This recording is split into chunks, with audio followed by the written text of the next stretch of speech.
कृपया वीडियो को पूरा देखिएगा, अधूरे ज्ञान से कोई लाभ प्राप्त नहीं होगा। नमस्कार दोस्तों, स्वागत है आप सभी का हमारे इस चैनल सनातन ज्ञान गंगा पर। दोस्तों, अगर आप जीवन में कुछ नया सीखना चाहते हैं तो इस चैनल को सब्सक्राइब जरूर करें। दोस्तों, भगवान श्री हरि विष्णु जी और माता लक्ष्मी जी की कृपा पाने के लिए एकादशी का व्रत सबसे बड़ा व्रत माना जाता है।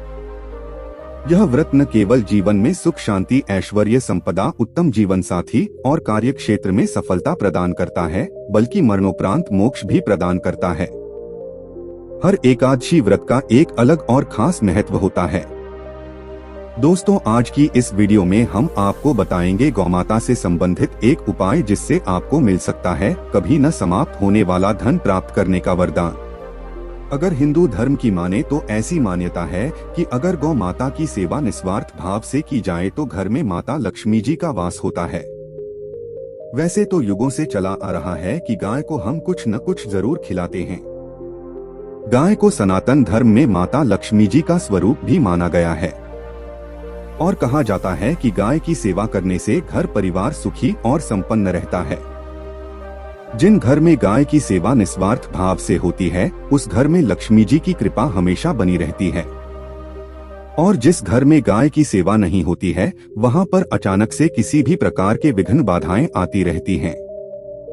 वैसे तो कुछ लोग शहरों में भी रहते हैं तो वहां पर गाय पालना संभव ही नहीं है, लेकिन गाय को वहां पर भी रोटी अवश्य खिलाई जाती है। लेकिन कई बार गाय को खिलाने में कुछ भूल हो जाती है। तो दोस्तों, कौन सी हैं वो 3 चीजें जो गाय को नहीं खिलानी चाहिए, आज हम आपको इस वीडियो के माध्यम से बताएंगे। तो कृपया वीडियो को आधा अधूरा न छोड़े, वीडियो को अंत तक जरूर देखें। दोस्तों, व माता के अंदर सभी देवी देवताओं का निवास माना जाता है। तो आप सुबह जो पहली रोटी बनती है वो अगर आप गाय को खिलाते हैं तो सभी देवी देवताओं का आशीर्वाद प्राप्त होता है। गाय को गुरु के साथ जोड़ा गया है, यानी बृहस्पति ग्रह के साथ, इसलिए गुरुवार के दिन गाय को रोटी पर 1 चुटकी हल्दी डालकर खिलाएं तो सुख संपत्ति धन ऐश्वर्य बढ़ता है, दुष्ट ग्रह शांत हो जाते हैं। जो लोग मानसिक रूप से परेशान हैं वह गाय को रोटी पर थोड़ा सा गुड़ रखकर खिलाएं। से सकारात्मक ऊर्जा आती है, टेंशन खत्म होती है और स्वास्थ्य भी अच्छा रहता है। अगर आपको लगता है कि आपके सभी ग्रह खराब है तो ऐसे में गाय को पहली रोटी खिलाएं, इससे सभी ग्रह धीरे धीरे शुभ हो जाएंगे। कभी कभी जीवन में लंबे समय से कोई शुभ मंगल कार्य नहीं हो रहे होते, तब ऐसे में आप गाय को रोटी खिलाएं और गाय के मस्तक को छूकर अपनी मनचाही इच्छा मांगे और प्रणाम करें। पैर छुए तो आपकी मन्नत जरूर पूरी होगी। तो ये था गाय को आपकी आंखें लाइन उसके बारे में, लेकिन गाय को क्या नहीं खिलाना चाहिए अब हम जान लेते हैं। गाय को रोटी तो हर कोई खिलाता है, अब यह रोटी बासी बिल्कुल भी नहीं होनी चाहिए, यानी कि 1 दिन पहले की रोटी बनी रहती है और आप दूसरे दिन सुबह सुबह खिला देते हैं, वो नहीं खिलानी चाहिए। कई बार आप रोटी बना लेते हैं और उस दिन गाय मिलती नहीं तो रोटी रखी रह जाती है, फिर वो अगले दिन गाय को खिलाने से गाय का अपमान माना जाता है, वो रोटी बासी कहलाती है। इसलिए गाय को 1 दिन पहले की बची हुई रोटी कभी नहीं खिलानी चाहिए। सड़ी गली चीजें खराब चीजें गाय को मत खिलाइए, इससे घर में परेशानी आती है। और अगर आप ऐसा करते हैं तो अपनी आदत को बदलिए, क्योंकि इससे घर में तकलीफ आती है। गाय को हरा चारा तो हर कोई खिलाता है। आप हरा चारा खिलाते समय एक बात का विशेष ध्यान रखें, गाय को सबसे ज्यादा पीपल का पत्ता लोग खिलाते हैं, पर पीपल का पत्ता आप खुद से तोड़कर मत खिलाइए। दूसरी बात, आप घर में सब्जी लाते हैं, उसे काटते हैं और उसमें से अच्छी चीजें कर रखें। बचा खुचा आप गाय को खिलाएं, आप जो देंगे वह गाय खा लेगी, लेकिन थोड़ी सी कुछ अच्छी चीजें मिलाकर गाय को खिला दीजिएगा। गाय को कभी भी दूध नहीं पिलाना चाहिए। आप दही चावल खिला सकते हैं, लेकिन दूध ताजा हो या बचा हुआ भूलकर भी गाय को मत खिलाइए। तो यह 3 चीजें गाय को कभी नहीं खिलानी है। एक तो बची कुची रोटी नहीं खिलानी है, कोई भी अनाज बच जाए उसे दूसरे दिन गाय को नहीं खिलाना न है। जैसे चावल बच जाता है, रोटी बच जाती है, और आप अगर चारा खिलाते हैं उन्हें तो सड़ा गला मत खिलाइए, और अगर खिलाते हैं कोई तो उसके साथ कुछ अच्छी चीजें मिला लें, और गाय को दूध भी नहीं पिलाना है। ये चीजें बिल्कुल भी नहीं खिलाएं, नहीं तो घर में गरीबी आती है। माता लक्ष्मी आपके घर में वास करना छोड़ देती है। 84 लाख योनियों के सफर करके आत्मा अंतिम रूप में गाय का रूप दी है। गाय लाखों योनियों का वह पड़ाव है जहां आत्मा विश्राम करके आगे की यात्रा शुरू करती है। दोस्तों, गाय का कोई अपशगुन नहीं होता है। जिसे भूभाग पर मकान बनाना हो, वहां पर अगर आप 15 दिन के लिए गाय और बछड़ा बांध देते हैं तो वह जगह पवित्र हो जाती है। अगर आप कहीं जा रहे हैं और गौ माता आपका मार्ग रोक दें तो यह बहुत ही शुभ माना जाता है। गाय और बछड़े का दर्शन एक साथ आपको हो जाएं तो आपकी सफलता का प्रतीक माना जाता है। अगर आपके घर के आसपास गौमाता घूमती रहती है तो इसका मतलब है कि आपके घर से काफी सारे संकट अपने आप ही दूर होने वाले हैं और सुख समृद्धि के दरवाजे खुलने वाले हैं। गांव के समीप आप अगर जाते हैं तो संक्रामक रोग, सर्दी, खांसी, जुकाम आदि का अपने आप ही बिना दवाइयों के भी नाश हो जाता है। अगर आपको गाय अचानक से पूंछ मार देती है तो यह बहुत ही शुभ संकेत माना गया है और काली चितकबरी गाय का ऐसा करना तो और भी ज्यादा शुभ माना गया है। पंचगव्य जो होते हैं वो कई रोगों में लाभदायक है।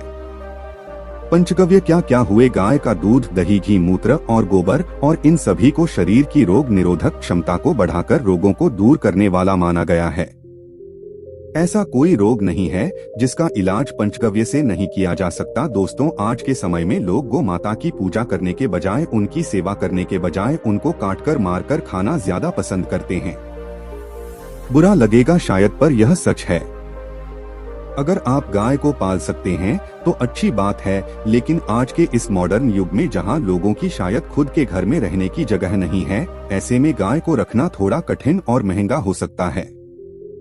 ऐसे में आप गाय को रोटी दे, कम से कम रोटी दे करके आप सुख समृद्धि को प्राप्त कर सकते हैं। आपके घर में बरकत होने लगेगी। दोस्तों, हमारे बुजुर्ग हमेशा से कहते आए हैं कि गाय को रोटी खिलानी चाहिए, लेकिन समय स्थिति के चलते गाय की सेवा हर कोई नहीं कर पाता है, लेकिन कम से कम रोटी तो आप खिला ही सकते हैं। अगर रोटी भी नहीं खिला सकते, जैसे काफी सारे जो हमारे भाई बहन अमेरिका, लंदन वगैरह में हैं, उनको गाय नहीं मिलती है और वह पूछते हैं कि हम कैसे गौ सेवा करें। आप ऐसा कर सकते हैं, आप गांव के नाम के पैसे निकलते जाएं और फिर आप चाहे तो कभी इंडिया आए तो आप गौशाला में दान दें, या फिर आप चाहें तो वहीं पर किसी गरीब को गांव के नाम की रोटियां खिलाएं। किसी भी अनाथ आश्रम में चले जाएं, किसी वृद्धाश्रम में चले जाएं, किसी भी दूसरे सफेद पशु को आप भोजन कराएं। यह हमारे देश में कई जगह देखा गया है। और कई लोगों का प्रश्न आता है कि हम झूठी रोटी गाय को देते हैं, क्या ये सही है या गलत? हम झूठा खाना, बचा हुआ खाना गाय को खिलाते हैं, यानी जो बच जाता है वह गाय के हवाले कर दिया जाता है। दोस्तों, इससे जुड़ी एक पौराणिक कथा है, तो आपको बता दें, रामायण काल में गौमाता को एक श्राप मिला था, उसी की वजह से आज उनके साथ ऐसा हो रहा है। और उसी शराब की वजह से गौमाता में देवी देवताओं का वास होने के बाद भी उनको जूठा खाना पड़ता है। यहाँ तक कि पॉलीथीन भी खाते हैं, हालांकि यह किसी भी लिहाज से सही नहीं है। आपको बता दें, वाल्मीकि रामायण में माता सीता द्वारा पिंडदान देकर दशरथ की आत्मा को मोक्ष मिलने का संदर्भ आता है। जो लोग जानते होंगे वो जानते हैं कि वनवास के दौरान भगवान राम, लक्ष्मण और माता सीता पितृपक्ष के दौरान श्राद्ध करने के लिए गया पहुँचे। वहां श्राद्ध कर्म करने के लिए जरूरी सामग्री जुटाने श्री राम और लक्ष्मण तो चले गए और सामान लेकर नहीं आए। इधर दोपहर हो गई थी और पिंडदान का समय निकलता जा रहा था। सीता माँ घबराने लगी, तभी दशरथ की आत्मा ने पिंडदान की मांग कर दी। तब गया जी के आगे फल्गु नदी पर अकेली सीता जी मुश्किल में पड़ गई और उन्होंने फल्गु नदी के साथ वट वृक्ष, केतकी के फूल और गाय को साक्षी मानकर बालों का पिंड बनाया और स्वर्गीय राजा दशरथ अपने ससुर का निमित्त पिंडदान कर दिया। थोड़ी देर में भगवान राम और लक्ष्मण जब लौटे तो माता सीता ने कहा कि समय निकल जाने के कारण मैंने पिंडदान कर दिया। बिना सामग्री के पिंडदान कैसे हो सकता है? इसलिए राम जी ने सीता माफी प्रमाण मांगा। तब सीता माता ने कहा कि जो फल्गु नदी की रेत है, केतकी के फूल हैं, गाय हैं और वट वृक्ष है, जो मेरे द्वारा किए गए श्राद्ध कर्म की गवाही दे सकते हैं।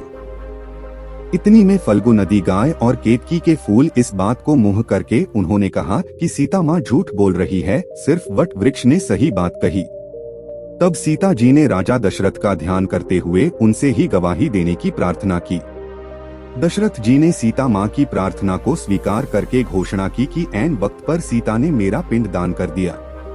इस पर श्री राम आश्वस्त हुए, लेकिन तीनों गवाहों द्वारा झूठ बोलने पर सीता जी उनसे क्रोधित हो गई और उन्हें श्राप दिया। फल्गु नदी से कहा कि जा, तेरा नाम सिर्फ नदी रहेगा, लेकिन तुझ में पानी कभी नहीं रहेगा।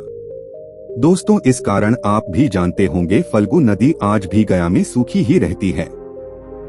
गाय को श्राप दिया कि तू पूजनीय होकर भी लोगों का झूठा खाएगी, और केतकी के फूल को श्राप दिया कि तुझे पूजा में कभी नहीं चढ़ाया जाएगा।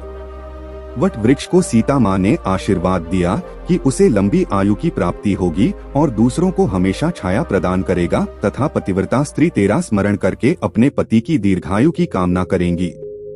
और यही कारण है कि गाय को आज भी झूठा खाना पड़ता है। केतकी के फूल को पूजा से निषिद्ध बताया गया है। फल्गु नदी के तट पर जल नहीं है। सीता कुंड में पानी के अभाव में सिर्फ बालू रेत में पिंड दान किया जाता है। दोस्तों, शास्त्रों के अनुसार गौमाता में सारे देवी देवता निवास करते हैं। 33 कोटि देवी देवता और पीटर का भी निवास होता है। अगर आप भी किसी मंदिर में नहीं जा सकते, पूजा पाठ नहीं कर पाते हैं, कहीं जाकर के ग्रह दोषों का उपाय नहीं कर सकते, तो आपको गाय को एक रोटी जरूर खिलानी चाहिए। हमेशा कहते हैं, पहली रोटी गाय की अगर आप भी खिलाते हैं तो दुनिया के सारे सुखों को प्राप्त कर सकते हैं। आपने अक्सर ही सुना होगा कि रसोई में पहली रोटी जो भी बने गाय को दे देनी चाहिए। हर रोज गाय को एक रोटी देने से आपके जीवन के सभी दुख दर्द दूर हो जाते हैं। खाना बनाते वक्त हमेशा पहले एक रोटी गाय की निकाल दें, इसके बाद ही परिवार के बाकी सदस्यों के लिए आपको रोटियां सेंकने चाहिए। कोशिश करनी चाहिए कि गाय की उस रोटी में थोड़ा सा हल्दी मिला दें, इससे गाय को रोटी खिलाने का अपार फल प्राप्त होता है।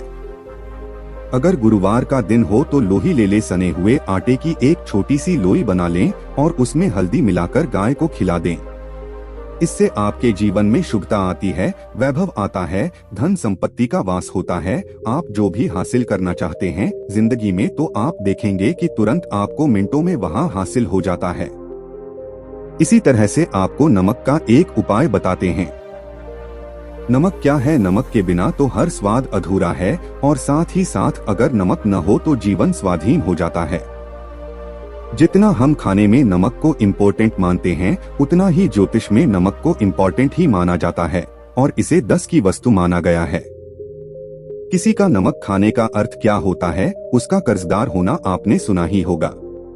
नमक का कर्ज अदा करना है, इसलिए अगर आप जीवन को सुगम बनाना चाहते हैं, सरल बनाना चाहते हैं, तो नमक का एक आसान सा प्रयोग आपको आज हम बताएंगे। आप देखिए कि कितने आपको पॉजिटिव परिणाम मिलते हैं, और इतना आसान है कि इसके लिए आपको अतिरिक्त मशक्कत करने की कोई जरूरत भी नहीं है। सिर्फ आपको अपने घर में बनी सबसे पहली रोटी लेनी है और उस पर थोड़ा सा नमक रख दें। अब आप पूछेंगे कौन सा नमक रखें? तो सबसे बेस्ट है आप डेली वाला नमक, सस्ता नमक जो भी है वो रखें। काला नमक नहीं रखना है, आपको सफेद नमक ही रखना है। तो नमक रख लें और फिर इस रोटी को किसी कपिला गाय को आपको दे देनी है। कपिला गाय यानी सफेद रंग की गाय को आपको खिला देना है, और अगर आपको कपिला गाय नहीं मिलती है तो आप यह रोटी किसी भी गाय को खिला दें, मगर यदि आपको कोई ऐसी गाय दिख जाए, सबसे पहले सफेद गाय को ही खिलाना प्रेफर करें। दोस्तों, आपको बता दें, यह उपाय आपकी हर समस्या को जड़ से दूर कर देता है। चाहे आपके घर में कोई बड़ी कला हो, कोई पारिवारिक वाद विवाद हो, इस उपाय को करके आपके घर में सुख का वास होने लगता है। जो भी धन की कमी हो, बच्चों की पढ़ाई हो, कैरियर में सफलता हो, सभी मुश्किलें आपके जीवन की दूर होने लगती है। लेकिन गाय को रोटी देते वक्त मन में ऐसी कोई भावना लगाकर रखें कि हम रोटी खिलाते हैं या फिर हम बहुत बड़े दानी हैं। अन्यथा इस स्थिति में उन्हें फल की प्राप्ति होना संशय वाली स्थिति देता है। गाय को रोटी खिलाने से नियम से बरकत के अलावा आप देखेंगे धन संपत्ति में दिनों दिन बढ़ोतरी होने लगती है, और आपके घर के ग्रह दोषों से आपको मुक्ति मिलती है। अगर आपके भी घर में धन की कमी है तो आपको ये उपाय जरूर करना चाहिए। किसी भी दिन करें, अगर सावन का पवित्र महीना है तो हर दिन शुभ है। आप जिस दिन चाहे उस दिन से कर सकते हैं और आप देखेंगे इस उपाय को करने से आपके घर से धन की कमी बिल्कुल झट से दूर हो जाती है। दोस्तों, आज के लिए बस इतना ही। मिलते हैं एक और ज्ञानवर्धक वीडियो के साथ। धन्यवाद।